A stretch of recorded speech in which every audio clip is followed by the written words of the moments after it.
Right now, it seems like there are new cinema body prime lenses coming out every day to the point where there are more options to choose from than I can really make sense of. But since it's literally my job to make sense of this stuff, it's time to do some testing. Plus, I'm starting pre-production soon on a 6-part series where, as the lead DP, I'm gonna be responsible for picking the gear packages for myself and 4 other shooters, so I have to figure out what I actually like out of all the options. So instead of just watching more YouTube reviews that seem to repeat the same things over and over again, I'm gonna spend the day actually shooting with 4 of the most interesting options that will fit within our budget, from this $700 Sigma lens all the way up to this $7,000 Cooke S4 Mini, to find out what I like from both an image quality standpoint and in terms of operator experience. Then at the end, we're gonna do a blind comparison to see if I can actually see enough of a difference to justify spending 10 times more on a lens like this instead of sticking with what I already have. Because gear reviews are great and all, but the only way to know what's actually worth spending our limited budget on is to use them. So just a little context before we start. Like I said, I'm gonna be the lead DP on a series shooting early next year. And part of my job for that show is gonna be to build out 4 sets of an identical gear package so that all 4 shooters are working with the same stuff. It's gonna be a balancing act between getting the look the director wants, because he said he wants to shoot on primes as much as possible, but also it's about what makes sense from a run and gun operator experience. And most importantly, it all has to fit within our budget, which is good, but not unlimited. If I make the call to spend extra on expensive lenses, it's gonna mean sacrifices in other areas like a reduced lighting package or having to go with even cheaper cameras. And so it's a bit more complicated than just buying whatever I want. And look, I really don't know what the right choice is here, because a lot of the time I tend to shoot with cinema zooms like the Fuji MKs or maybe Laowa Rangers, because zooms are just a lot easier to work with in high pressure dock situations. But this project is a little different, and the director likes the prime look, which is more than cool with me, but it means I need to educate myself, not just make a call based on what the internet says. So I went out and rented/borrowed 4 different options that I've been considering so I can put them side by side, shooting the same scenes, and make up my own mind about what the best choice is. So let's get them out of the cases and I'll go through them and show you what we got.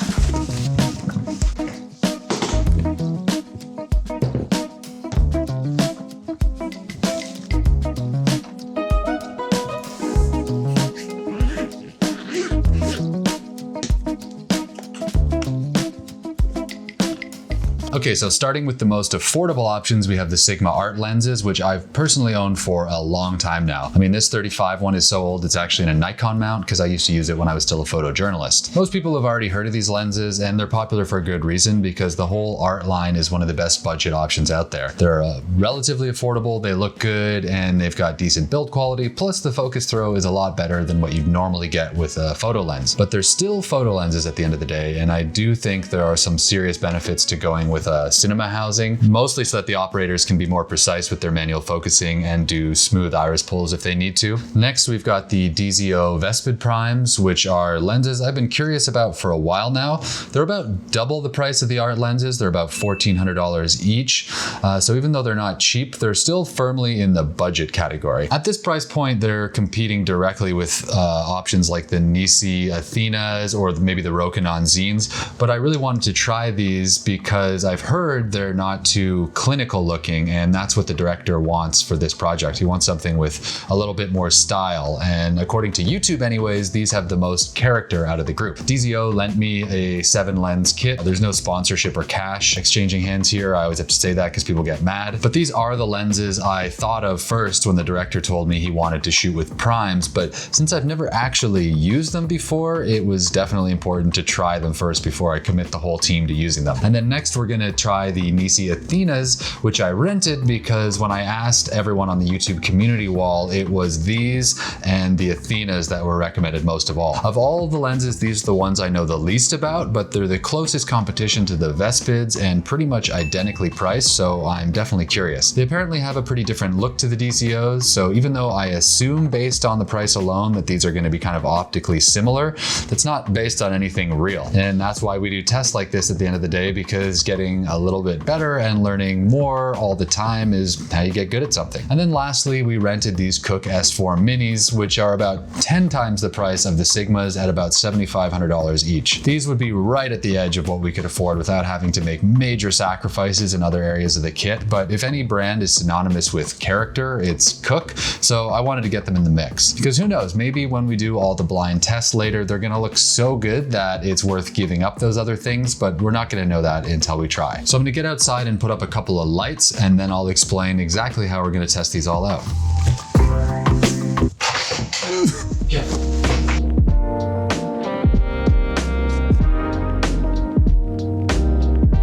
So the next challenge was to figure out what a lens test actually looks like for me, because honestly, I don't care about focus charts and they don't really tell me anything that really matters from my perspective. I'm much more interested in what my eyes tell me during an actual shot of someone doing something, like what I might do during a real doc shoot instead of just in a lab. So we're gonna set up a basic scene here that loosely fits with the vibe of the film, just like a mini sequence of someone sitting at a table looking at their phone. I won't say exactly what the story is because I can't, but this is on brand for what I expect to shoot later. So I'll just get a few lights in a position here to give it a bit of mood, and then we'll sit down with my friend Emmanuel in the frame and shoot the same thing with each different lens. Yeah, this is good here. It should just... Well, there's nothing crazy going on here. I'm just trying to put a sort of sun-motivated key light through this window. So I've got a 600C Pro 2 that we're gonna smash in through this window, and hopefully it looks kind of believable, like bright, moody sunlight.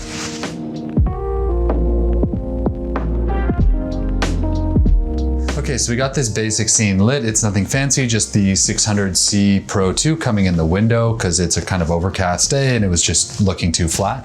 And that's it. Personally, I buy this as sunlight and it looks a lot better than it did before, so let's just keep it simple and go for it. So for the test, I'm just gonna use the 35mm lens from each brand. I'm gonna put it on the Sony Burano, and then I'm gonna shoot the same 3-shot mini sequence with each. And I'm also gonna try simulating real world coverage a little bit by getting a wide, medium, and tight option. It's gonna be kind of tough to pick a favorite optically doing this one at a time, so we'll have to wait until we get them on a computer for that. But the other point of shooting like this is to see what the lenses are physically like to shoot with. So like how nice they are to focus and how the weight feels and the overall balance of the camera. Because there's more factors than just raw image to think about in the doc world. After all, 4 different operators are gonna have to hand hold these things every day for 6 full weeks, I think. So the physical experience really does matter. So we'll start with the Sigmas and work our way up to the Cookes and see what we learn.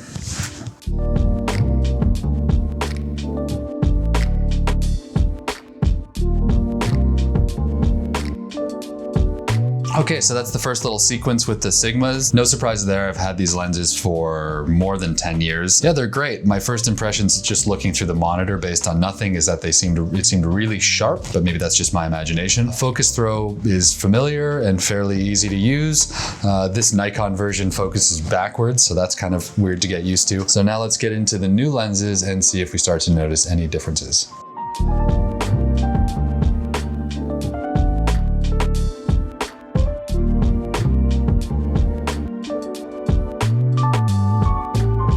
Just as I do this, the focus ring it's definitely nicer to use. I mean, it's a lot easier to pull focus. I would say that if we were doing extreme focus racks, like if you wanted to go from the far background to the far foreground in one smooth movement, once you get into cinema lenses and you've got this like 270-degree pull, it starts to get hard to do all in one. I can do it if I really get my fingers in the right place, but just something to keep in mind. There's always trade-offs. Overall though, I much prefer a cinema style focus ring for almost all practical uses. From an operator perspective, I really like these. These were the ones I was most considering buying myself, and yeah, pretty into them so far.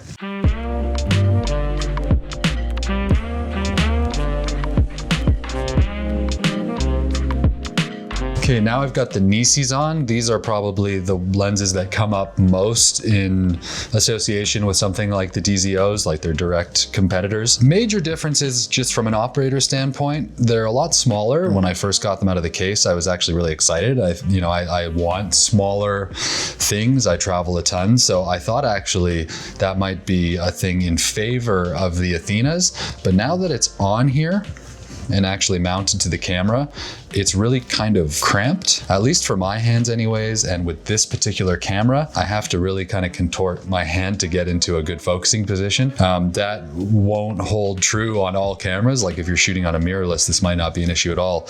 But at least the way the Burano's built, the shortness of the lenses, even with the PL mount adapter, I think I kind of prefer the slightly larger form factor of the DZOs. The weight difference is sort of negligible, but that extra just centimeter of space to get on the focus ring, yeah, not a huge thing, but I definitely do prefer the DZOs right now.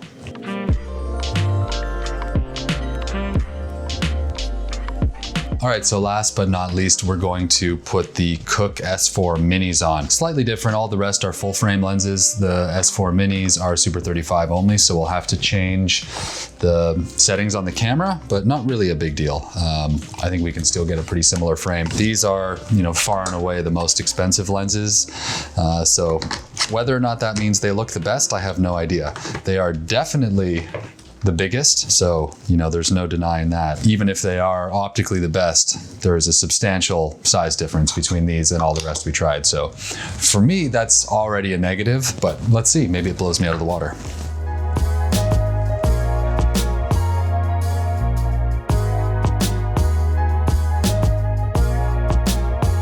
All right, so the first test is done. Nothing overly scientific about it. Just shot with each of the different lenses to see how they feel. Most of them feel kind of the same. I mean, significant differences are the Cooke is by far the heaviest. Didn't feel terrible, but it is a factor. It is heavier. And the Sigmas had the most sensitive focus throw. So these are the only ones that will do autofocus. So if you're a solo operator and you need to just leave the camera while you do the interview, that might be the best option. I don't do that. I pretty much manual focus all the time. And so I'm much more interested in these as an operator for a premium level dock. If I had to pick a favorite just from the physical size and the operator experience, I'd give the edge to the DZOs. I think the slightly bigger form factor than the Nisis is an advantage on shoulder rigs like this. Yeah, first test done. Now let's get our second setup going and do the whole thing again. Okay, so we're up here in this bedroom of the house we rented for the day. And by the way, this is a crazy location. I'll show you a bit more about it in a second. I've got a few reference stills here that I pulled earlier when I was trying to think about the mood of this show, and the three references that I liked the most were Last Chance U, Cheer, both of which are made by the same producer, so it makes sense the visual aesthetic is similar, and then Social Studies, which is a new show. That was another reference the director really liked, so I pulled a couple screen grabs from each just to see what the trends were, and these aren't the most high-res photos, but you can totally see what's going on.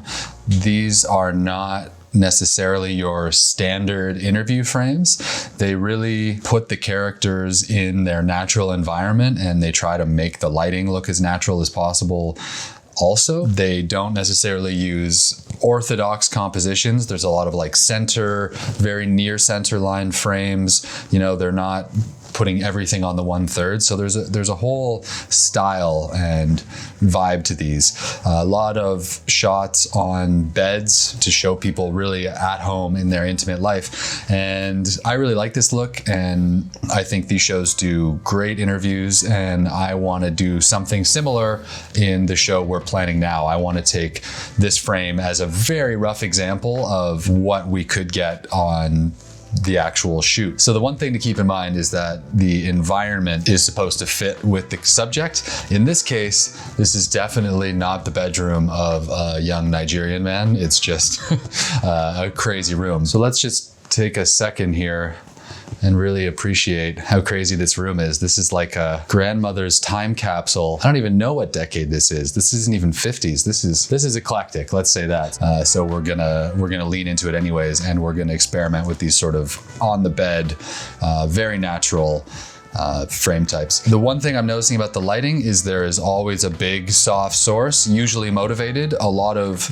corners of windows poking into the frames to motivate things, and then a bigger, softer source somewhere off to the side. You can see this shadow here, right? Like that is not coming from the window and then back. It just doesn't make sense. So there's a big soft light source just off frame in all of these. And this one's motivated by the lamp, and yeah, similar thing going on. So we're gonna try and do the same thing, little corner of the window onto the face. We're gonna try and do the same thing. We're gonna put up a big bounce here probably. I think either a 4x4 or maybe a 6x6 if it'll fit, but probably not. And it doesn't look like there's really anything else. They use practicals, definitely turn on the practicals, so we'll do the same thing.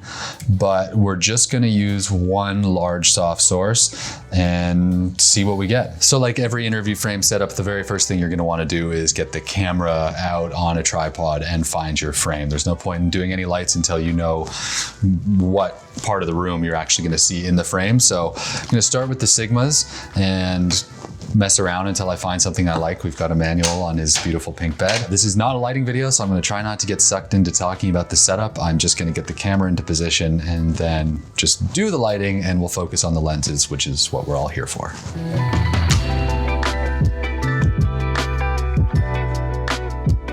All right, let's start with something like that. This is in the worst possible place for all the rest of this shoot. It's gonna be in the way forever. Might wanna do the lighting first and then put this camera back in. But I've generally found the frame. It's right in the way where everyone needs to walk. So yeah, that's the first step. Now I'm gonna get all this lighting up and see what we can come up with. See what is going on. This kit is strange in some ways. All right, push that in. Okay, yeah. Cool, so nothing crazy, just a 4x white bounce. I'd like to use an even bigger one. I just don't know if it's gonna fit, and the Airbnb, when we rented this place, they were so specific about not wanting any evidence, any damages to the house at all, which is fair enough, but they were very, very specific about it.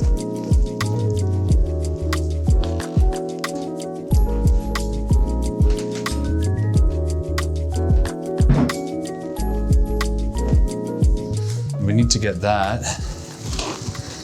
up against this wall, as close to the wall as we can. Let's take this historical artifact off the wall. I feel like it's gonna turn to dust in my hands. By the way, tennis balls on all the grip gear, super handy. I went out, found a guy selling a bunch of used up tennis balls, bought 20 of them for $10 and stick them on the bottom of the stands. If you're paranoid about scratching the floors, it's a great investment. 10 minutes, this back 11? Sure. Okay, let go. Cool, why don't you take a seat again? Yep. We need the reflector.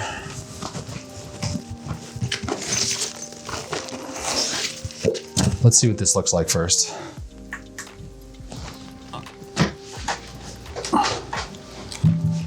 Can you move this way a little bit?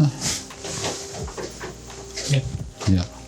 And then take off your glasses and look here. It's a little cold, but not a bad start. I think that the key here is you really want to be careful that you don't overlight it. You can start to get excited by how much wraparound light you're getting, but you really want to make it subtle. I just always like to try and walk it back and back and back and see if it looks more naturalistic. Okay, that's a good starting point. I don't need to switch to the muslin now. Not the nicest setup ever, but anyways, this is not a lighting video. I'm getting distracted. I'm making a lighting video. Let's keep going. This is about lenses. 1 minute, 37 seconds later. Okay, so I made the executive decision to switch out the 600 for a 300 just for space. We're completely out of room in there. Quick last minute change, but it shouldn't affect the light at all. But it does make it a lot easier to hide in our frame. What do you think the total number of Velcro cable ties Aperture produces in a year is? Over, under a million. What do you think, Hank? Under. Under a million? I don't know. I don't believe it. Ted, where are you at? What are you talking about? Ted, oh, he put aperture on the map. I watched that guy on YouTube for years. How you doing? Oh my God. All right, take a seat, Emmanuel. Sure. This one's bright too. This one is also bright. I'm once again getting caught up in making a video about lighting. I'm thinking through how I can make this look as incredible as possible, but that's not what we're trying to do right now. We're trying to look at lenses. So let's just start doing this thing. Much later. All right, it's been like 45 minutes since I said I wasn't gonna make a lighting video, but then I changed everything. I changed out the bounce for muslin. It's a little bit warm, unbleached muslin, so a little warmer, looks a little nicer with the warm tone of this room, and we put up a huge piece of negative fill. Now we're gonna stop with the lighting because this is about lenses. So we got a manual in place, and the first up is the Sigma. So we won't be able to tell anything really until later. So I'm just gonna go through these one by one, and then we'll get into the actual comparison. The only other thing we changed was this practical in the corner. And again, I know this room is very strange. These are not the props in the set deck that I think would really fit with Emmanuel's personality. But I did notice that the reference frames had a lot of practicals. All interview frames are nicer with practicals in the background most of the time. But the light bulb that was in there was too hot. We have a case of the Aperture B17s on the way, but it's not here yet. So instead we just put an MC Pro light in there so we could control the dimmer. So that's it. It's two lights, a key, an MC playing for that practical, and then the rest is just bounce and neg fill. So yeah, pretty simple. Now let's start rolling frames. We're gonna start with the Sigma.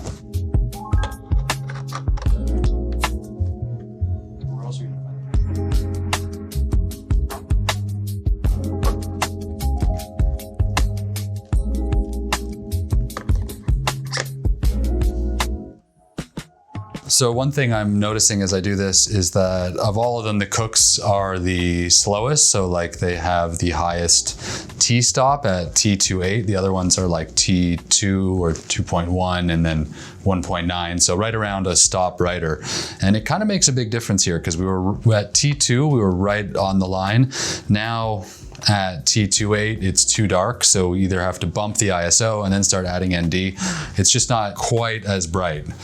So you could get around that in a lot of ways, but if you're shooting in low light conditions a lot, something worth noting that even though it's a $7,000 lens, it needs the most work in low light environments to pull it off. So, okay, so last thing we're gonna do really quick is a simulated B camera angle just to see sort of what that bokeh and that blurry background and all that kind of stuff looks like when we use a tighter lens. So we're gonna use around 50 mil on all these lenses and just see what the tight shot looks like. So yeah, I'll run through them one by one, and then I think that's the last test.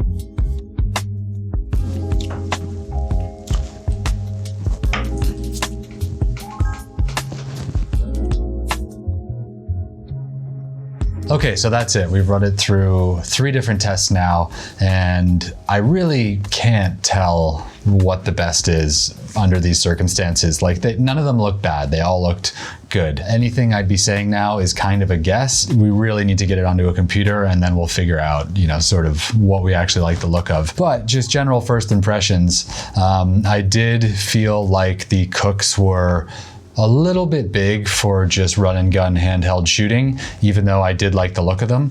The fact that they're Super 35 only is, you know, depending on what cameras we shoot on could be a problem because this might be an FX6 show. I haven't quite decided yet, but we'll worry about that later. They're just a little large, and the Sigmas, which I already own, you know, same problems as always. They're just a little finicky to focus, but they still work great. I might have imagined that the Athenas were a little bit, you know, sort of sharper and more clinical or more sharp looking, I guess. But it might be that I've just heard that said so many times, and I did feel like the DZOs, they had a little more character to them. But again, I've just heard people say that on the internet a bunch of times, so I really have no idea if that's true. From an operator standpoint though, the DZO and the Athenas were both sort of right in that sweet spot of affordable, like relatively speaking, and small and easy to carry around. Still, after the rest of the day of using them, I think I prefer the slightly larger form factor of the DZOs, but you can't really go wrong with either. So really what we need to do is see these on a computer, and then only after I've seen the images side by side can I really give you any final thoughts? So yeah, let's dump all these cards, tear down this lighting setup, and do the blind review.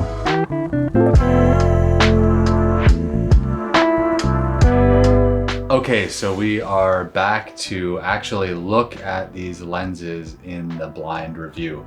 I got Hank with me, who was behind the camera the whole time. He's a fellow camera nerd, so hopefully he'll have some perspective as well.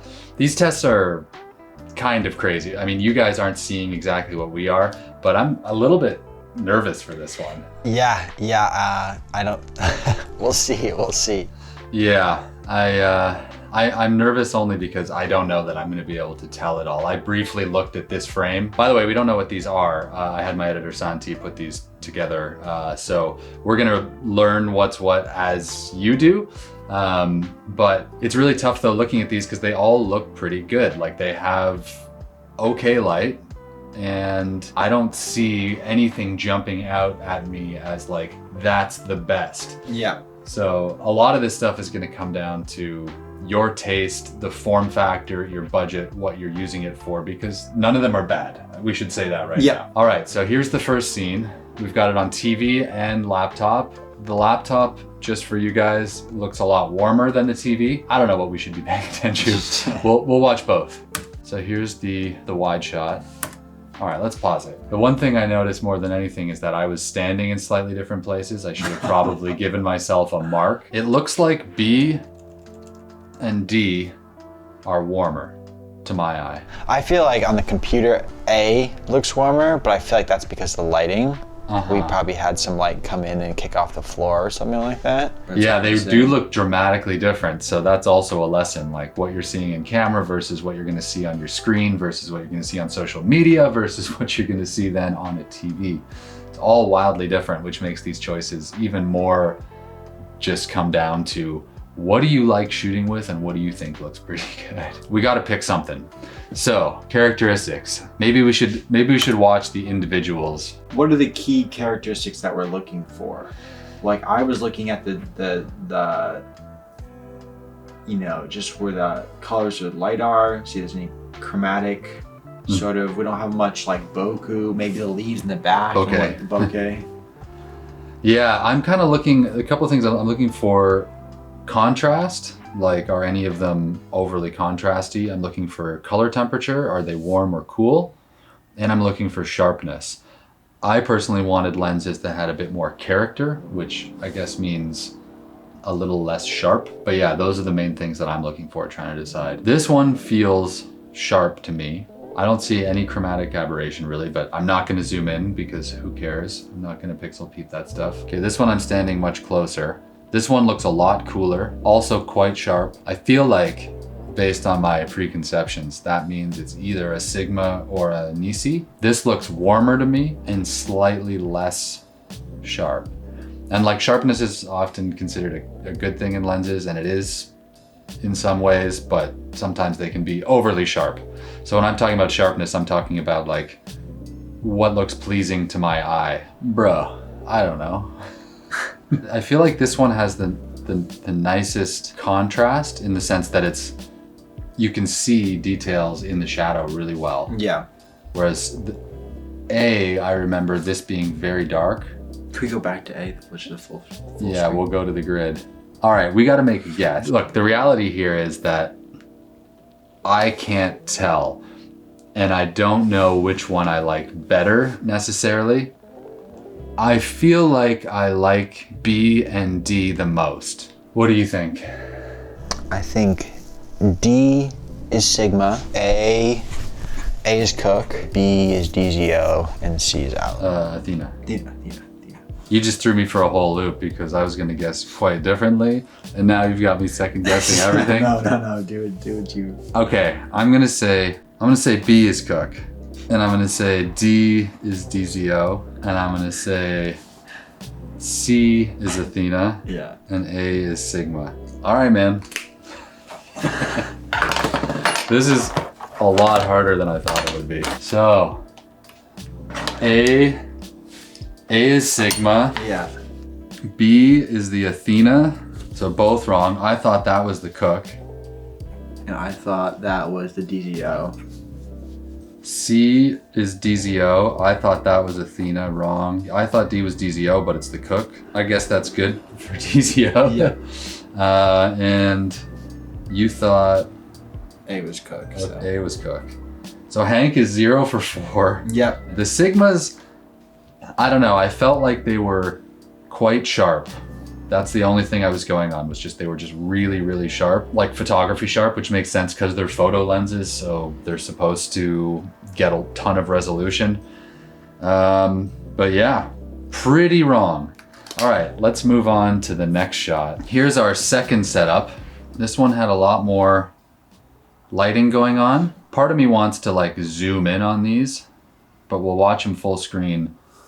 My thought here is like, if we can't tell with a full screen computer and TV view, then zooming in a lot more doesn't really help much, because most of my films are not playing predominantly in a movie theater, right? We might get a limited theatrical run, maybe, if it does really well, but you know, I don't care so much what happens in IMAX. I care what someone would stream at home, because I work mostly in the slightly smaller budget world. And keep in mind, this is not straight out of camera, right? We've done some slight modifications here to purposely try and make them look the same, just to make it harder. I think B looks sharp.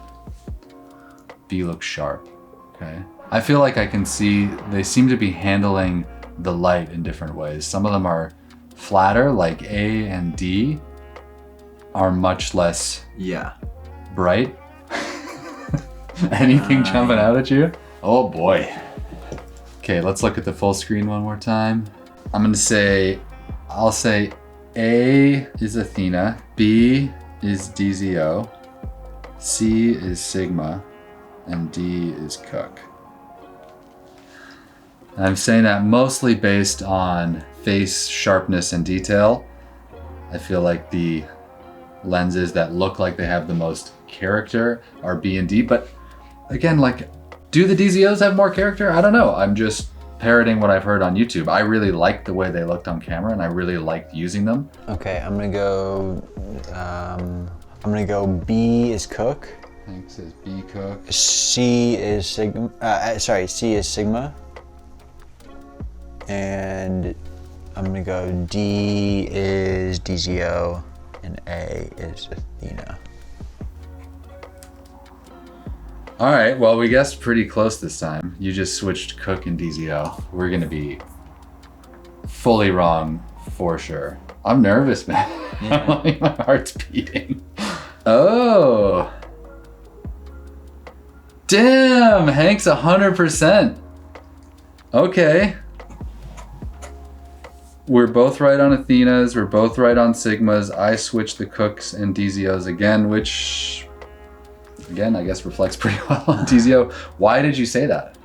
Well, the Cooke, there seems to be a vignette. I remember there's a Super 35. They have a little bit of a vignette. So that's how I got. No, I felt like. Oh, so you were cheating based on your onset knowledge, not the qualities of the lens. All right. What else? What made you say call a Sigma? It just looked the sharpest to me. All right, that's interesting. Now we did a second angle. Yep. Of this same shot to get more detail on the face and see if our theories sort of hold up. All right. A, B, C, and D. I'm gonna call you Hanky Hundo after that. Well, I went 0 for 4 in the first one and 4 for 4, so we have about a 50%. So we have the same. yeah. We are. C, I kind of missed the focus on a little bit, so I feel bad about that.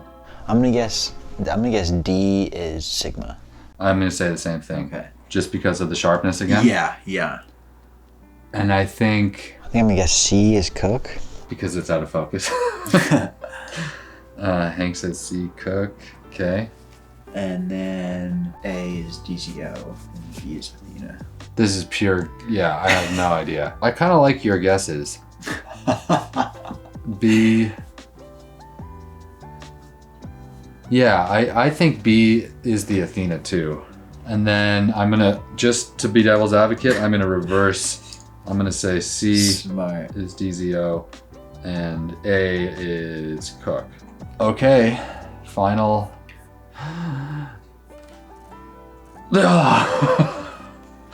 Well, we're right on the Sigma. Sigma, okay. We both. And I got the Cooke. Hank got the Cooke, which again, I thought the DZO was the Yeah. Cooke. I mean, I was looking for a poor man's Cooke, so for my eye, maybe everyone else thinks I'm totally wrong, but since I wanted a cheap Cooke, Yeah. that's gotta be a good sign. Yeah. Hank's 50%. The Athena was A. You said DZO, I said Cooke, Yeah. which is wild because the Cooke should be the like least sharp Yeah. on paper. And then we both guessed that B was the Athena and it was the DZO. So I don't know. What did we learn there? I learned that I think DZOs look like what I think Cookes are supposed to look like. And that, let's see, trends. Did we ever guess the Cooke right? Yeah. Yeah, you got the Cooke right twice. We had 100%, no, I had 100% guessing the Sigma. That's interesting. Yeah. Yeah, that's worth it. I've been using those lenses forever, and it's not that they would look bad. It's just they're very sharp. They're stills-based lenses. Did you have any thoughts there? Did you find like you liked one more than the other in terms of? I always felt like it was a toss-up between the Athena and then DZO for me. It was hard to, like, generally I'd try to work from the higher end and lower end and then just try to see what I can find in the middle. Would you still think about getting yourself a set of Sigmas? I think so for just an all-around use lens, but I think having the gearing and the stops on the DZO lens, I feel like it's just you know, as far as using it as a tool, it's going to be a bit easier and a bit more made for shooting as opposed to a photo lens. All right, well, let's pack this up and then I'll give a few final thoughts back at my desk, but pretty cool experiment. Yeah, for sure.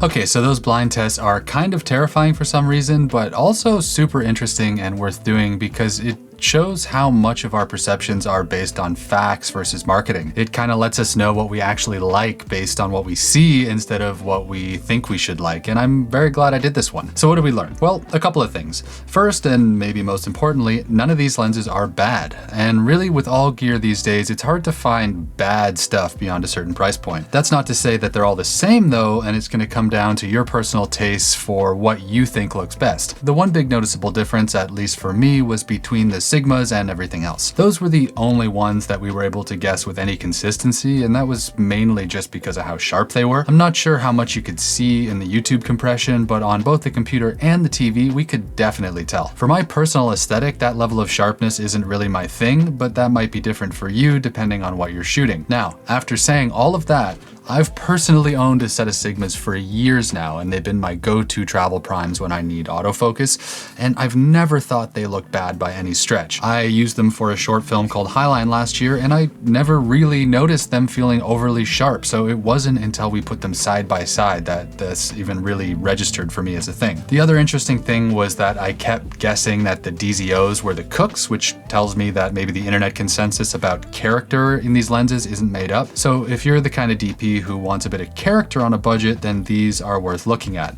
Now the Nisis, which I've already sent back to the rental house, are a little more clinical looking, I guess is the right word, but that makes it seem like I don't like them, which isn't true either, because again, I could barely tell which was which. And while we're talking about it, I'm not really sure if the cine versions of the Sigmas are the same as the photo lenses that I have, but maybe someone can let me know in the comments if it's just the stills ones or if they're sharp across the range. So what am I gonna do, both personally and for the upcoming shoot that I'm gearing up for? Well, for now, I think the Cookes are out, both because for my own kit, they're just a bit too expensive, and for the show because they don't stand out quite enough to be worth the strain they'd put on our budget. The Sigmas are also out for the show, both because they're just a little sharp for what we're going for, but mainly because of the operator experience. So then it really comes down to the Nisis and the DZOs, and I think either would work in terms of budget and build quality. Personally, I like the look of the DZOs, and for the way I shoot and the way my rig is set up, I find the slightly longer body a bit nicer to work with. So it's really gonna come down to what you're shooting and how you set your camera up. I'd say your best bet is to rent both and see how they feel in your hands. The other big thing that's likely gonna seal the deal for the upcoming show though is the price, because at the moment, the DZOs are massively discounted for Black Friday, with pretty much every lens in the lineup being reduced by like $500, at least on B&H for right now. That means that they're more or less the same price, or in some cases even a little bit cheaper than the Sigmas, which is kind of wild. And don't get me wrong, the Athenas are also a great deal at around $1,200 each, which is the normal price of the DZOs,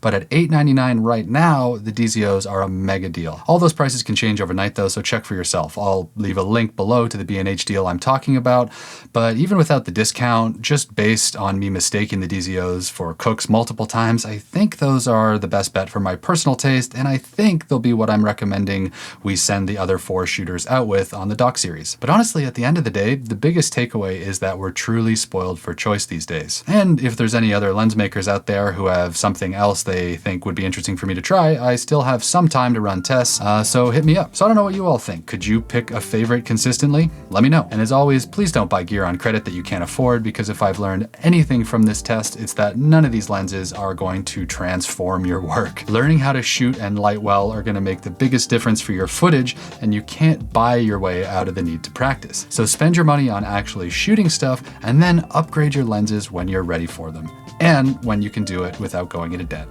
See ya.